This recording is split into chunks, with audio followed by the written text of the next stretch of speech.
സുവിശേഷത്തിന് വേണ്ടി എന്റെ കഴുത്ത് വെട്ടുമെന്ന് പറഞ്ഞാലും വെടിവെച്ച് കൊല്ലുമെന്ന് പറഞ്ഞാലും ഞാൻ ഈ സുവിശേഷം പറയും.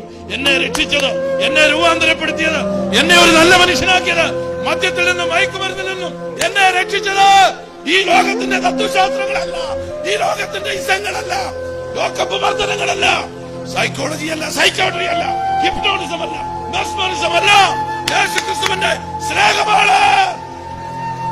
ഒരിക്കൽ മരണവും പിന്നെ ന്യായവിധി മനുഷ്യർക്ക് നിയമിച്ചിരിക്കുന്നു.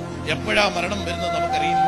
എന്നെ കേൾക്കുന്ന പ്രിയപ്പെട്ടവരെ, മരിക്കുന്നതിന് മുമ്പ് സുബോധമുള്ളപ്പോൾ യേശുക്രിസ്തുവിനെ രക്ഷകനായി സ്വീകരിച്ച് ദൈവകൽപ്പനയാകുന്ന വിശ്വാസ സ്നാനം സ്വീകരിച്ച് പരിശുദ്ധാത്മാവിൽ മുദ്രയിടപ്പെട്ടവരായി രക്ഷിക്കപ്പെട്ട് സ്നാനപ്പെട്ട് അതേ ദൈവസഭയോട് ചേർന്ന് വിശുദ്ധിയിലും വേർപാടിലും ജീവിക്കുന്ന തന്റെ വിശുദ്ധന്മാരെ ചേർക്കുവാൻ യേശുക്രിസ്തു വേഗം വരുവാൻ പോകുന്നു.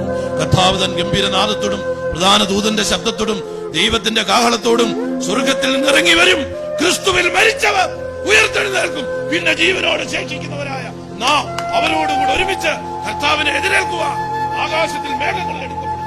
ഈ പ്രത്യാശയുള്ള ദൈവമക്കൾക്ക് ഹല്ലേലൂയ പറഞ്ഞ് സ്തോത്രം ചെയ്യാം.